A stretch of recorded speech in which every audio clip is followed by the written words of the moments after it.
Good morning everyone, myself Shipra Joshi and our today's lecture video is for super global variable. This is the 12th video in the series of PHP tutorial. In this video we are discussing about super global variable. It's a big word, super global variable. Variable can be of three types: local variable, global variable and third one is super global variable. Firstly, we discussed about the scope of variable. There are two different words, scope and a lifetime. So we are discussing about both the words. First, scope. Scope means the variable in which we can, in the area where we can use it. This is called the scope of variable. Variable scope is known as its boundary within which it can be visible or accessed from the code. अब life of variable means the time in which duration it will store in the memory of the server. So it may be possible that a variable is stored in the memory, but we are limited, we cannot use that variable. That means its life is big but we cannot access it, so it's out of scope. तो scope of variable और life of variable दो अलग अलग चीज़ें हैं. Scope के through हम identify कर सकते हैं कि किसी वेरिएबल को किस किस एरिया में एक्सेस किया जा सकता है और किस किस एरिया में एक्सेस नहीं किया जा सकता है. और लाइफ ऑफ वेरिएबल के थ्रू हम बताते हैं कि वेरिएबल कितनी देर मेमोरी में रहेगा, कब उसकी मेमोरी में उसकी लाइफ है, कब तक. जैसे ही उसकी लाइफ ख़त्म होगी उसे मेमोरी से रिमूव कर दिया जाएगा. ऑब्वियसली अगर उसकी लाइफ ख़त्म हो चुकी है तो उसका स्कोप भी ख़त्म हो जाएगा, लेकिन इसका अपोजिट ट्रू नहीं होगा. सो हम स्कोप के बेसिस पे वेरिएबल को तीन कैटेगरी में डिफाइन कर सकते हैं: लोकल, ग्लोबल और सुपर ग्लोबल. अगर किसी वेरिएबल का स्कोप नहीं है और आप उसे एक्सेस करने की कोशिश करते हो तो यहाँ पर आपको रन टाइम पर एरर आएगी, अनडिफाइंड वेरिएबल और एक्सेस आउटसाइड इट्स स्कोप, इस तरह की एरर आती है. लोकल वेरिएबल कौन से होते हैं? वो वेरिएबल जो फंक्शन के अंदर डिक्लेयर किए जाते हैं. सपोज मैंने एक फंक्शन बनाया और सम नाम का फंक्शन बनाया और उसके अंदर मैंने दो वेरिएबल डिक्लेयर कर दिए, $a और $b. तो ये दोनों वेरिएबल कैसे कहलाएंगे? Local variable. आप उस फंक्शन के अंदर तो इन्हें एक्सेस कर सकते हो, लेकिन फंक्शन के बाहर जैसे ही फंक्शन ख़त्म हुआ इनका स्कोप भी ख़त्म हो गया, इनकी लाइफ भी ख़त्म हो गई. तो फंक्शन के बाहर इनको एक्सेस नहीं किया जा सकता. ग्लोबल वेरिएबल, फंक्शन के बाहर जो वेरिएबल बनाए जाते हैं उनको हम बोलते हैं ग्लोबल वेरिएबल. ग्लोबल वेरिएबल आपने अगर फंक्शन के बाहर बनाए तो जब तक आपकी स्क्रिप्ट एग्जीक्यूट हो रही है तब तक वो वेरिएबल मेमोरी में रहेंगे. आप चाहो तो इन वेरिएबल को फंक्शन के अंदर भी एक्सेस कर सकते हो, फंक्शन के बाहर भी एक्सेस कर सकते हो. फंक्शन के अंदर इनका स्कोप डायरेक्टली नहीं होता है. इनको अगर एक्सेस करना होता है तो हमें ग्लोबल्स कीवर्ड के थ्रू इनको डिफाइन करना पड़ता है कि हम ये कौन से वेरिएबल यूज़ कर रहे हैं, ग्लोबल वेरिएबल यूज़ कर रहे हैं. तो हमें ग्लोबल्स कीवर्ड के थ्रू उस स्कोप को डिफाइन करना पड़ता है, otherwise they are not accessible. Super global variable क्या होते हैं? हमने लोकल की बात की सिर्फ फंक्शन के अंदर, ग्लोबल की बात की पूरे पेज के अंदर. सुपर ग्लोबल ये प्री डिफाइंड वेरिएबल होते हैं और इनका स्कोप हर पेज होता है. आप पेज के बाहर भी इनको एक्सेस कर सकते हो. एक पेज से दूसरे पेज में डेटा ट्रांसफ़र करना हो तो हम सुपर ग्लोबल वेरिएबल का यूज़ करते हैं. प्री डिफाइन है, कुछ वेरिएबल्स हैं जिनको हम एक्सप्लेन करेंगे. डिफाइन तो पहले से हैं. Some predefined variable in which are super global, which mean they are always accessible. ये हमेशा accessible होते हैं regardless of scope, and you can access them from any function. इनको किसी भी फंक्शन के अंदर, फंक्शन के बाहर एक्सेस किया जा सकता है, किसी भी क्लास में, किसी भी फाइल में, without having to do anything special. Global variable के लिए भी मैंने बोला आपको ग्लोबल्स करके डिक्लेयर करना पड़ता है, लेकिन सुपर ग्लोबल के लिए आपको किसी भी तरह से कोई डिक्लेरेशन नहीं करना पड़ता. एक चीज़ कॉमन है इन सब में, ये सभी एसोसिएटिव एरे हैं. हमने प्रीवियस सेक्शन वीडियो में ही डिस्कस किया था कि एसोसिएटिव एरे क्या होती हैं, तो आप रेफरेंस के लिए प्रीवियस लेक्चर वीडियो देख सकते हैं. इस वीडियो में मैं बता रही हूँ कि सुपर ग्लोबल वेरिएबल सारे एसोसिएटिव एरे होते हैं. तो हमारे पास जो सुपर ग्लोबल वेरिएबल्स हैं वो है डॉलर ग्लोबल्स, जो सभी super global variable plus global variable contain करता है. डॉलर अंडरस्कोर सर्वर, सर्वर से रिलेटेड जितनी भी इंफॉर्मेशन है वो सारी डॉलर अंडरस्कोर सर्वर में अवेलेबल होती है. रिक्वेस्ट, पोस्ट और गेट, डेटा को ट्रांसमिट करते वक्त आपने कौन सी मेथड यूज़ की है ये रिक्वेस्ट के अंदर अवेलेबल होता है. गेट से रिलेटेड सारा डेटा गेट में जाता है और पोस्ट से रिलेटेड सारा डेटा पोस्ट में जाता है. अगर आप फाइल अपलोड कर रहे हैं तो उससे रिलेटेड सारी इन्फॉर्मेशन फाइल्स में जाती है. इन्वायरमेंट सेटिंग से रिलेटेड सारा डेटा ENV में जाता है. स्टेट मैनेजमेंट के लिए दो टॉपिक्स होते हैं, कुकीज़ और सेशन, जो हम आगे के लेक्चर वीडियोस में डिस्कस करेंगे। तो कुकीज़ जो क्लाइंट साइड पर सेव होती हैं वो कुकीज़ वेरिएबल के थ्रू एक्सेस की जाती हैं, और सेशंस जो सर्वर पर सेव होते हैं स्टेट इन्फॉर्मेशन को मेंटेन करने के लिए, उसको एक्सेस करने के लिए हम $_session का यूज़ करते हैं। इनमें से इन 4 वेरिएबल्स को हम फर्दर वीडियोस में डिस्कस करेंगे। इस वीडियो में हम बेसिकली इन 5 सुपर ग्लोबल वेरिएबल्स के बारे में डिस्कशन करेंगे। ये दोनों सेशन से रिलेटेड हैं और ये फाइल अपलोड से रिलेटेड है और ये इन्वायरमेंट से रिलेटेड है। इनको हम नेक्स्ट वीडियोस में डिस्कस करेंगे। ग्लोबल्स, फर्स्ट जो हमारा सुपर ग्लोबल वेरिएबल है ग्लोबल्स, ये क्या करता है, जितने भी PHP के ग्लोबल वेरिएबल हैं पेज में उन सबको कंटेन करता है, प्लस जितने भी सुपर ग्लोबल वेरिएबल हैं उन सबकी इंफॉर्मेशन को भी कंबाइनली स्टोर करता है। PHP store all global variable in an array called Global's. अब इमेजिन करिए अपन एक प्रोग्राम के थ्रू इसको समझते हैं। हमने एक प्रोग्राम बनाया, यहाँ पर $A = 1 और $B = 2 लिख दिया। ये दोनों हमारे ग्लोबल वेरिएबल हैं और हमने फंक्शन बनाया। फंक्शन के अंदर मैं A और B को डायरेक्टली एक्सेस नहीं कर सकती। दो तरीके हैं एक्सेस करने का, एक तो ग्लोबल्स एरे के थ्रू एक्सेस कर सकती हूँ और दूसरा ग्लोबल्स कीवर्ड के थ्रू इनिशलाइज करके इनको भी एक्सेस किया जाता है। तो यहाँ मैंने ग्लोबल्स एरे के थ्रू एक्सेस किया। ये एक सुपर ग्लोबल वेरिएबल है। $B = $globals_A + $globals_B। तो यहाँ से जो भी चेंजेस होंगे वो परमानेंट होंगे और वो चेंजेस हमने यहाँ पर प्रिंट करके देखे हैं कि हमने जब सम फंक्शन कॉल किया तो B में जो वैल्यू चेंज हुई है वो स्टोर होगी। इस प्रोग्राम को हम एग्जीक्यूट करके देखते हैं। ये कोड मैंने यहाँ पर टाइप करके रखा है।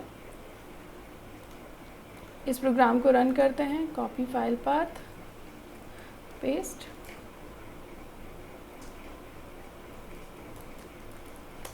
देखिए 100। मैंने जो दो वैल्यूज़ दी थी वो थी 75 और 25। तो x में 75 था, y में 25 था, दोनों का सम होके 100 आ गया। ये तो हो गया सुपर ग्लोबल कीवर्ड के थ्रू। अगर मैं विदाउट सुपर ग्लोबल इन्हें एक्सेस करना चाहूँ तो मैं लिख सकती हूँ ग्लोबल्स $x, $y और $y = $x + $y।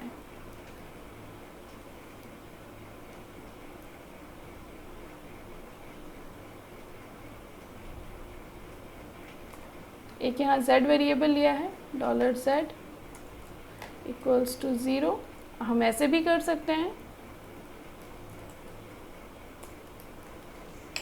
इसको रन करते हैं, रिफ्रेश, देखिए आउटपुट सेम है, z में सेम वैल्यू आ गई। यहाँ पर मैंने ग्लोबल के थ्रू इनिशलाइज करके इसे यूज़ किया है। तो आप दोनों में से कोई भी तरीका यूज़ कर सकते हैं, लेकिन ये ग्लोबल कीवर्ड का है और वो जो इससे पहले मैंने आपको एग्जांपल बताया था वो सुपर ग्लोबल वेरिएबल ग्लोबल का था।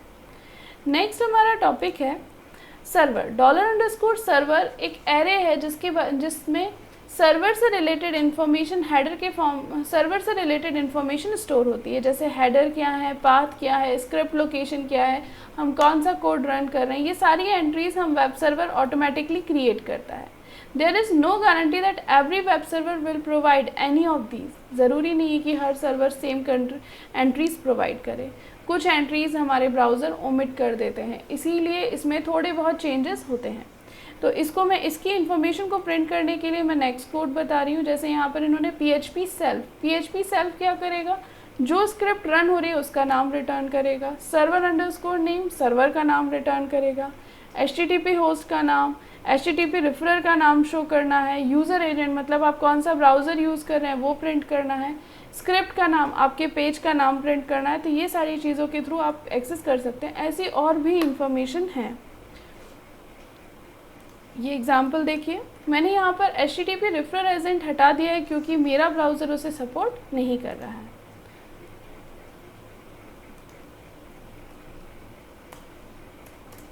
देखिए मेरी जो स्क्रिप्ट है उसकी लोकेशन है वेब फोल्डर के अंदर, सर्वर के अंदर लोकेशन बताता है, वेब के अंदर ex2.php।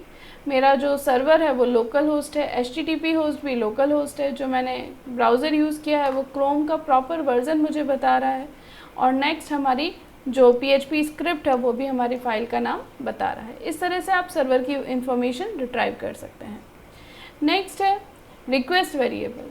Request is a super global variable which is used to collect data after submitting an HTML form. जब भी आप HTML फॉर्म में सबमिट बटन पे क्लिक करते हैं या आप अपने फॉर्म को सर्वर पर भेजते हैं तो उसकी सारी इंफॉर्मेशन $_ के थ्रू आती है.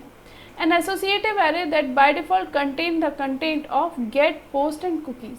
ये एक एसोसिएटिव एरे है जो गेट मेथड के थ्रू भेजा गया डेटा, पोस्ट मेथड के थ्रू भेजा गया और कुकीज़ के थ्रू भेजा गया डेटा, इन सब का मिक्स है, इन सब की इंफॉर्मेशन को कंटेन करता है. इसके लिए अपन एक एग्जांपल देखते हैं. यहाँ पे हमने HTML पेज बनाया है, एक फॉर्म बनाया है, मेथड हमने पोस्ट दिए. मेथड में दो ही ऑप्शन होते हैं, गेट या पोस्ट. और एक्शन में हमने इसको भेज दिया है सेल्फ पे, मतलब हम अपने पेज को कहीं और रीडायरेक्ट नहीं करना चाहते, हम यहीं रीडायरेक्ट करना चाहते हैं. एक इनपुट टाइप नेम दिया है और उसका नाम हमने, उस टेक्स्ट बॉक्स का नाम हमने एफ नेम दे दिया और एक इनपुट टाइप सबमिट दिया है. अब हम चेक कर रहे हैं if service request method equals to post है तो हम $नेम को रीड करेंगे.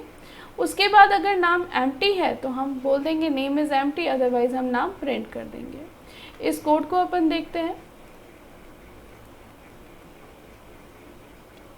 ये हमारा कोड है. सेम कोड मैंने यहाँ पे कॉपी किया है. इस फाइल को रन करके देखते हैं.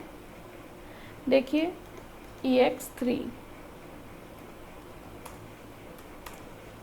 अगर मैं डायरेक्टली ऐसे ही इसको सबमिट करती हूँ तो ये मुझे मैसेज दे देगा नेम इज़ एम्प्टी. और अगर मैंने यहाँ पर शिप्रा जोशी लिख के सबमिट कर दिया तो नेम मेरा प्रिंट हो जाएगा.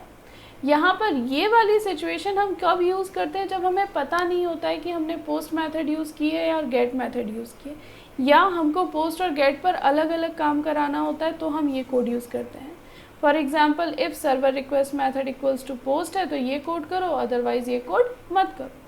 इमेजिन करिए ये वाला कोड क्यों रन नहीं हुआ. ये वाला कोड जब हमने सबमिट बटन पे क्लिक नहीं किया तो रन नहीं हुआ. क्यों? क्योंकि उस टाइम तक रिक्वेस्ट मेथड में कुछ भी नहीं गया था. रिक्वेस्ट मेथड में जब तक पोस्ट नहीं जाएगा हमारा आगे का कोड रन नहीं होगा. अगर हम ये इफ एल्स नहीं लगाएंगे और डायरेक्टली रिक्वेस्ट ने एफ नेम को एक्सेस करने की कोशिश करेंगे तो हमारे प्रोग्राम में एरर आ जाएगी. फॉर एग्जांपल मैं इस कोड को हटा के बताती हूँ. अगर मैंने इस लाइन को कमेंट कर दिया, अब जैसे ही पेज को लोड किया जाएगा आगे की स्क्रिप्ट रन हो जाएगी. आगे की स्क्रिप्ट रन होने की वजह से अभी तो मेरा पेज पहले से एक्सेसिबल था, ये इस टाइप की एरर देगा. क्यों? क्योंकि मैंने फॉर्म सबमिट नहीं किया गया है तो ये डेटा एफ नेम नाम के इंडेक्स में डेटा नहीं गया है, इसलिए ये एरर दे रहा है. तो इस एरर को रिमूव करने के लिए हमेशा इस तरह की इफ़ कंडीशन लगाई जाती है ताकि पहली बार जब पेज लोड हो तब हमारी ये स्क्रिप्ट रन ना हो पाए, क्योंकि उस टाइम तक हमारे किसी भी वेरिएबल में कोई भी इंफॉर्मेशन नहीं होगी. नेक्स्ट है हमारा $_पोस्ट. जो नेक्स्ट हमारा सुपर ग्लोबल वेरिएबल है वो है $_पोस्ट. ये भी एक एसोसिएटिव एरे है, लेकिन ये स्पेसिफिकली जब आप मेथड इक्वल्स टू पोस्ट देते हो तो आपने फॉर्म में जो जो इन्फॉर्मेशन डाली है वही इसके अंदर सेव होती है. रिक्वेस्ट में $_रिक्वेस्ट गेट की इन्फॉर्मेशन भी कंटेन करता है, पोस्ट की इन्फॉर्मेशन भी कंटेन करता है और कुकी की इन्फॉर्मेशन भी कंटेन करता है, जबकि $_पोस्ट सिर्फ पोस्ट मेथड फॉर्म का डेटा ही स्टोर करता है जब भी मेथड पोस्ट लगाई गई है. सेम प्रोग्राम है, मैंने कुछ भी चेंजेस नहीं किया है, बस यहाँ पर हम एक्सेस करने के लिए रिक्वेस्ट की जगह पोस्ट का यूज़ करेंगे. मतलब हम एक सुपर एरे कंबाइन एरे में से ना डेटा लेकर हम एक स्पेसिफिक एरे पोस्ट में से ही डेटा ले रहे हैं. सेम ऐसे ही हमारे पास गेट मेथड भी है. गेट मेथड में भी सेम काम होता है और बस यहाँ पर इसके प्रोग्राम में हम $_गेट लेंगे. डिफरेंस क्या आता है गेट, पोस्ट और रिक्वेस्ट में? रिक्वेस्ट तो सबका डेटा कंटेन करता है, गेट और पोस्ट में मेन डिफरेंस ये होता है जब गेट मेथड के थ्रू डेटा भेजा जाता है. अब मैं इस प्रोग्राम को चेंज करती हूँ, यहाँ पर मैं पोस्ट लगा देती हूँ. सुपर ग्लोबल वेरिएबल हमेशा कैपिटल में लिखे जाते हैं. अब देखिए, अब इस कोड को रन करते हैं अपन. सबमिट. देखिए आपको URL में कोई भी चेंजेस दिखाई नहीं देंगे. क्यों? क्योंकि हमने डेटा किसके फॉर्म में भेजा है? पोस्ट मेथड के थ्रू. जब पोस्ट मेथड के फॉर्म में डेटा भेजा जाता है तो डेटा हिडन वेरिएबल्स के फॉर्म में सेंड होता है. डेटा का साइज़ ज़्यादा होता है, आप ज़्यादा अमाउंट में डेटा भेज सकते हो. फाइल अपलोड करना है तो आप ज़्यादा भेज सकते हो, सिक्योर इन्फॉर्मेशन भेज सकते हो क्योंकि यहाँ पर डेटा विजिबल नहीं है। लेकिन अगर यही डेटा मैंने गेट मेथड के थ्रू भेजा होता है, यहाँ पे मुझे जस्ट गेट लिखना है और यहाँ वेरिएबल के नाम में भी मुझे गेट लिखना है और यहाँ मेथड भी मुझे गेट लिखनी है। तो अगर मैंने गेट मेथड के थ्रू डेटा भेजा है तो मेरा डेटा कहाँ जाएगा, URL के फॉर्म में सेंड होगा। देखिए शिप्रा सबमिट, ये देखिए यहाँ पर ये जो डेटा दिख रहा है इसको बोलते हैं क्वेरी स्ट्रिंग। तो जब भी आप मेथड गेट लिखते हो तो डेटा क्वेरी स्ट्रिंग के फॉर्म में सेंड होता है जो कि URL पे विजिबल होता है। तो कभी भी कोई सिक्योर इन्फॉर्मेशन हम कभी भी गेट मेथड के थ्रू भेजना पसंद नहीं करते। साथ में फाइल अपलोड जैसे जो बड़े डेटा को ट्रांसमिशन का काम होता है वो भी गेट के थ्रू पॉसिबल नहीं होता है। तो ये बेसिकली हमारे 5 सुपर ग्लोबल वेरिएबल्स के बारे में मैंने आपको डिस्कस किया है। तो इसके अलावा अगर इस टॉपिक में आपको कहीं कोई डाउट होता है तो आप कमेंट सेक्शन में पूछ सकते हैं। Thank you.